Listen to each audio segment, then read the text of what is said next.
Abang na mga lapatids.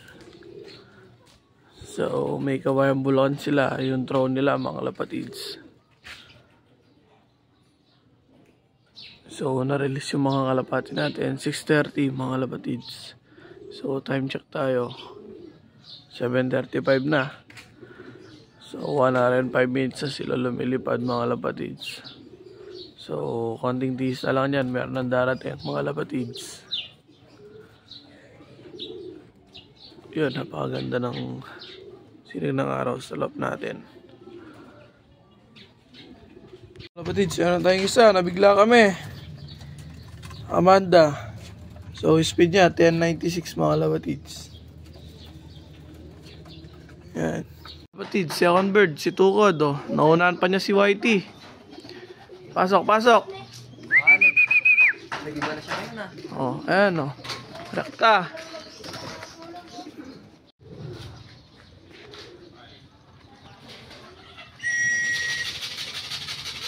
Pasok, pasok.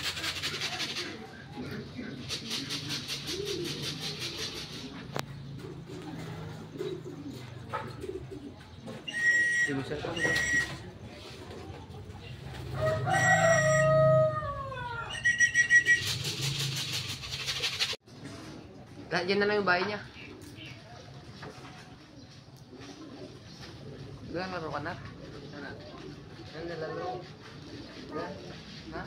Ayan po yung isa namin. Doon bumababa.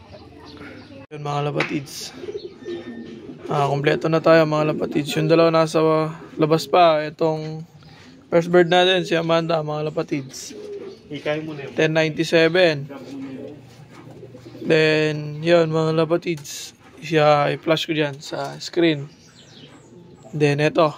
Second bird natin. Bumibilis na si Tukod. 922 na mga lapatids. Second bird natin. Then, yung third bird natin. Andon. Ayan, no?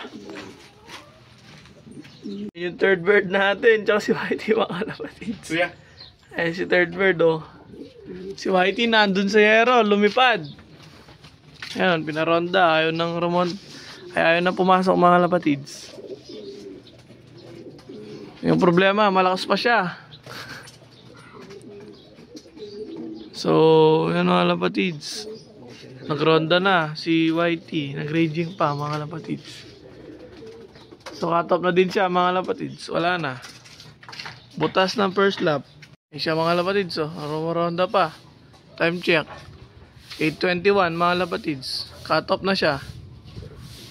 Oh, butas na ng first lap. Oh, yun yung mga first dropper natin kanina. First tsaka second. Yun na, nakaiwalay na. So yun mga lapatids, update para sa first lap natin. Sa 3 laps, sector B mga lapatids. So, ito yung first bird natin. Top 5 siya ngayon mga lapatids sa ranking. So, yung speed niya is 1097 mga lapatids. 1096 mga lapatids. So, breed na niya to ni Kuya BJ mga lapatids. Yan, BJ Maglanok ng San Vicente. So, love name niya mga lapatids. Pilotong Marangle. Ayan, naka-perso pa yan. Mga lapatids. Amanda Line mga lapatids. Yan. So yan mga lapatids. First bird natin to. Second bird natin si Tukod mga lapatids. Tapos third bird natin. So sabay na lang sila ni Whitey tsaka ni Grisel. So si Whitey din mga lapatids. Naka-entry ng 3 laps din. Sector B mga lapatids. Kaso yun nga mga lapatids, ayaw niya pumasok agad. Nagronda pa siya.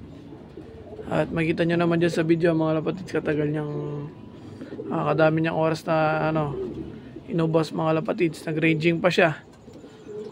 So yan mga lapatids, kita-kits tayo sa next basketing training mga lapatids sa Wednesday. So yung second lap nila Amanda ngayon mga lapatids.